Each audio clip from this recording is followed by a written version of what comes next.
और वो परहेज बिल्कुल नहीं कर रहा और फिर भी एक्सपेक्ट करता है कि दवाइयाँ असर करें और तगड़ा करें, तो वो हो नहीं सकता। तो उसमें ये है कि परहेज भी जो हम बताते हैं, ज़्यादा परहेज तो हम वैसे जनरली बताते ही नहीं है, मगर जो जनरल पैमाने हैं परहेज के, जिसमें कि प्रोटीन का सेवन कम करना है, वो कुछ जनरल परहेज होते हैं, वो परहेज ही हम बताते हैं। वो परहेजों को फॉलो करना है, हमारी दवाई खानी है, क्रेटिनिन भी फॉल होता है, यूरिया भी फॉल होगा, ओवरऑल जो इलेक्ट्रोलाइट बैलेंस है, चाहे वो पोटेशियम की बात करें, चाहे क्लोराइड की बात करें, सोडियम की बात करें, फॉस्फोरस की बात करें, इन सब को जो है कंट्रोल करता चला जाता है। इसके अलावा हीमोग्लोबिन को भी इन्हेंस करता है, बढ़ाता है। तो ओवरऑल कहें तो हमारी ट्रीटमेंट काफ़ी सक्सेसफुल भी है और काफ़ी अच्छे रिजल्ट्स भी देती है, और वो भी बहुत जल्दी। हम पेशेंट्स को अपने बोलते हैं, जो हमारे पास पेशेंट्स आते भी हैं, कि आप दवाई लीजिए और 15 दिन में ही टेस्ट करा के आप जान सकते हैं कि कितना क्रेटिनिन और कितना यूरिया असर हुआ दवाइयों का उनके ऊपर, और कितनी जल्दी वो फॉल करे। तो इस तरह से मैं आपको यही सलाह दूंगा कि अगर आप सही ट्रीटमेंट चाहते हैं, सफल ट्रीटमेंट चाहते हैं और बेस्ट ट्रीटमेंट चाहते हैं, तो आप हेल्थ मैक्स से ज़रूर संपर्क करिए। अगर किडनी फेलियर है, किसी के नियर एंड डियर वन को है या किसी को खुद है, तो ज़रूर संपर्क करें एक सही इलाज के लिए, और वो भी ऐसा जो क्वालिफाइड डॉक्टर्स के द्वारा दिया गया है। ऐसा नहीं कि कोई नीम हकीम है, क्योंकि आपको पता है कि नीम हकीमों के पास जाते हैं लोग, या जो कि क्वालिफाइड डॉक्टर्स के पास जाने से अलग है। क्योंकि नॉन क्वालिफाइड क्या करेगा, आपको मिट्टी दे देगा, कोई फलानी चीज़ दे देगा, कोई बसम दे देगा, कुछ दे देगा, जो कि उस बीमारी में सही नहीं रहेगी, क्योंकि उनको इतनी नॉलेज ही नहीं है बीमारी की। तो जब वो ट्रीटमेंट चलेगा तो क्या होगा, अल्टीमेटली पेशेंट बीमारी से भी जाएगा और जान से भी जाएगा।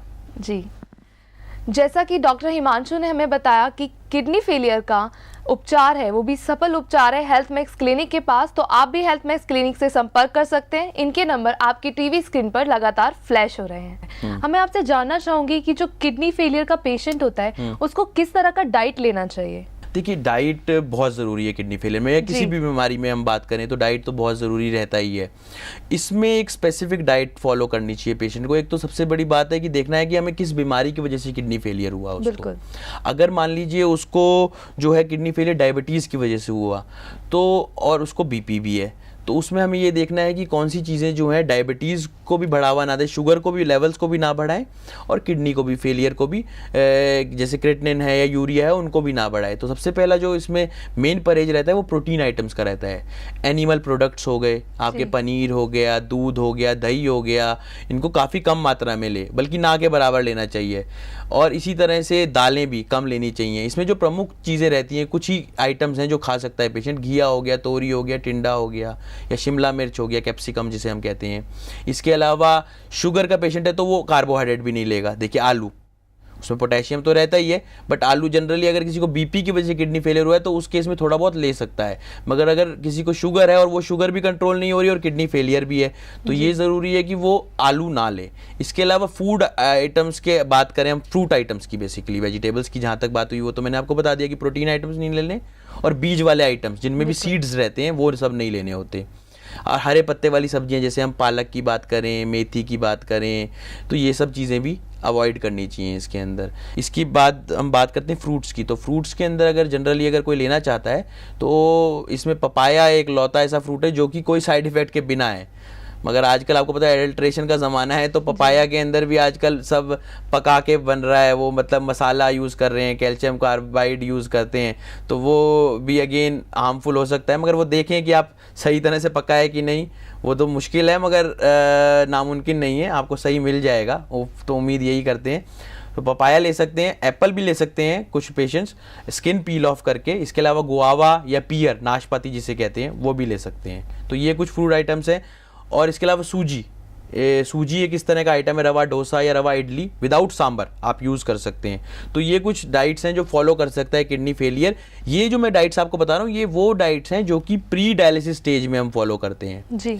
अगर डायलिसिस पे कोई पेशेंट है और वो ट्रीटमेंट एलोपैथी का एस्पेक्ट की ले रहा है, तो देखिए एलोपैथी में तो यही होता है, उनको पता है कि पेशेंट डायलिसिस पे है, तो ऑटोमेटिकली जाहिर सी बात है कि वो जो दवाइयाँ देंगे, जो भी खाएंगे, उनको पता है डायलिसिस से निकाल ही देना है हमने पेशेंट का। और पेशेंट को अंधेरे में भी रहता है हमारे इंडिया में, क्योंकि वो लकीर का फ़कीर बना रहता है। वो डॉक्टर ने लिख दिया है तो सही लिखा होगा, वो अपनी रिसर्च भी नहीं करता या फिर किसी और से सेकंड ओपिनियन नहीं लेता। मैं हमेशा बोलूँगा आपको कि कभी भी ट्रीटमेंट लें तो सेकंड ओपिनियन ज़रूर लें उसमें, कि भाई डाइट में हमें क्या खाना है। क्योंकि जनरली क्या करते हैं लोग, मैंने देखा है हमारे पास बहुत पेशेंट्स आते हैं किडनी फेलियर के, वो जनरली प्रोटीन आइटम भी ले रहे होते हैं, क्योंकि वो डायलिसिस पे हैं। वो डॉक्टर्स उनको बोल देते हैं कि भाई डायलिसिस पे हो तो आप प्रोटीन आइटम्स जो है ले सकते हो, क्योंकि आप डायलिसिस तो करा ही रहे हो। मगर नहीं, अगर आपने डायलिसिस से निकलना है तो आप जाहिर सी बात है आप प्री डायलिसिस स्टेज की खाना लेंगे, तब आप धीरे धीरे क्या है शरीर में एडल्ट्रेशन कम करेंगे। जितना गंदगी हमारे शरीर में कम होगी तो जाहिर सी बात है कि उतना ही डायलिसिस भी हमारी कम होती चली जाएगी। प्लस एसोसिएटेड जो बीमारियां, चाहे वो डायबिटीज़ है, बीपी है, उनको भी कंट्रोल रखिएगा, या फिर जो दूसरे फैक्टर्स हैं, हीमोग्लोबिन है, वो भी इन चेक रखें हम। तो कई चीज़ें हैं जिनको देखना पड़ता है, उसी के हिसाब से डाइट बनाता है डॉक्टर, और उसी तरह की डाइट लेनी चाहिए मेरे हिसाब से। मगर मैं ये पर्सनली प्रीफर यही करता हूँ कि अगर आपने डायलिसिस से हटना है, क्योंकि डायलिसिस एक इस तरह का फंदा है जिसमें चले गए तो निकलना बहुत मुश्किल होता है, तो उसमें डाइट का ध्यान रखें और वही डाइट लें जो कि प्री डायलिसिस स्टेज की हो। अगर वो हमारे संपर्क करेंगे तो जाहिर सी बात है हम तो वही डाइट बताएंगे, बट जनरली भी अगर वो प्रोटीन खाते हैं तो मैं ऐसा नहीं कहूँगा कि बिल्कुल प्रोटीन बंद कर दें, मगर थोड़ा बहुत कम मात्रा में खाएं, क्योंकि आप शरीर में गंदगी उतनी ही कम डालोगे। ये नहीं कि प्रोटीन में गंदगी होती है, मगर उनकी बॉडी प्रोटीन को डाइजेस्ट ही प्रॉपर नहीं कर पा रही, ये किडनी फिल्टर ही नहीं कर पा रही ब्लड को, तो जो ब्लड अगर फिल्टर नहीं होगा तो प्रोटीन से निकला हुआ जो वेस्ट प्रोडक्ट है, चाहे वो यूरिया की बात करें, तो वो प्रॉपरली निकलेगा नहीं। जब वो बाहर नहीं निकलेगा तो जाहिर सी बात है कि शरीर में और गंदगी फैलेगी। तो इससे अच्छा है कि जिस चीज़ से गंदगी ज़्यादा बनेगी उसी को हम कम लें जी, तो काफ़ी हद तक आराम रहेगा हमें। डॉक्टर, जैसा कि आपने हमें इसकी डाइट के बारे में बताया, अब मैं आपसे जानना चाहूँगी कि किस तरह की सावधानियां बरतनी चाहिए हर किसी को ताकि उन्हें किडनी फेलियर की प्रॉब्लम ना हो। देखिए, किडनी फेलियर की प्रॉब्लम तो जनरली उन्हें ही होगी जिनको बीमारियां होंगी जिसकी वजह से किडनी फेलियर होगा। तो एक तो सबसे बड़ी बात यह है कि अगर किसी को बीमारी है, जैसे डायबिटीज़ की है या फिर हाई ब्लड प्रेशर है, तो डायबिटीज़ को कंट्रोल रखे, और हाई बीपी अगर किसी को रहता है तो हाई बीपी को कंट्रोल में रखे। वो तो हो गई जनरल टिप्स कि ये जो बीमारियां हैं, जो प्राइमरी बीमारियां हैं अभी उनकी, वो सेकेंडरी बीमारी ना बन जाए किडनी फेलियर के आने की वजह से। तो वो बीमारियां जो की वजह से किडनी फेल हो सकती है, चाहे वो पथरी भी है, बार बार पथरी का ऑपरेशन से भी किडनी पे डैमेज हो जाता है, ऑपरेट जैसे लोग कराते हैं बार बार, तो वो की पथरी ना बने उनके लिए जो प्रिवेंशंस हैं वो करें वो। तो जनरली जो है, जो उन बीमारियों से किडनी फेल हो सकती है, उन बीमारियों को अगर हम कंट्रोल में रखेंगे, जो कि ठीक होने ना वाली बीमारियां हैं, अगर वो ठीक हो सकती हैं तो बहुत अच्छी बात है, फिर तो किडनी फेलियर होगा ही नहीं। मगर अगर वो बीमारियां हैं और वो चली जा रही हैं तो सबसे पहले उनको कंट्रोल करना ज़रूरी है। और जो मेन इंपॉर्टेंट टिप्स है कि आप एक क्वालिफाइड डॉक्टर के पास जाएं। जो नॉन क्वालिफाइड डॉक्टर्स हैं, चाहे नीम है, हकीम है, या कई जगह टीवियों पे भी लोग फलानी दवाई का उपचार कर रहे हैं, इस दवाई से मतलब ट्रीटमेंट कर रहे हैं, चाहे वो डॉक्टर्स नहीं हैं मगर वो जनरली आ गए हैं, दुकानदार कह लीजिए आप उनको, तो वो दवाइयाँ कि ये दवाई ले लीजिए, इससे ये ठीक हो जाता है या ये कंट्रोल हो जाता है, तो ये दवाई लगाने से या मिट्टी लगाने से या ये तेल लगाने से ये चीज़ ठीक हो जाती है। तो उन सब लोगों से तो बचें, क्योंकि वो तो ना तो वो हकीम है, वो नीम भी नहीं है, तो वो खतरा ही है जान को मेरे हिसाब से, क्योंकि ना तो वो नीम भी काफ़ी कारगर साबित होती है टॉक्सिन को निकालने में, तो वो ना तो नीम का काम कर रहे हैं ना हकीम का काम कर रहे हैं, तो वो खतरा ही है जान को। तो इसलिए एक तो उनसे बचना ज़रूरी है।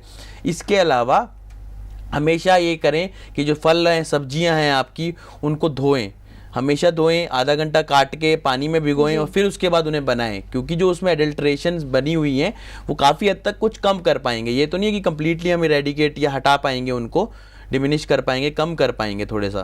तो इससे भी ये है कि हमारे को जो आफ्टर इफेक्ट्स हैं बॉडी में बन सकते हैं, उनके किडनी पे असर सबसे पहले होता है देखिए किसी भी गंदगी की चीज़ का, क्योंकि बॉडी में अगर लिक्विड है और वो लिक्विड का फिल्ट्रेशन करना है तो वो किडनी नहीं करना है, जाहिर सी बात है, और वो फिल्ट्रेशन इफेक्ट होगा ही होगा अगर उसमें कोई एडल्ट्रेटेड इतनी खतरनाक चीज़ है जो कि किडनी को असर कर सकती हो।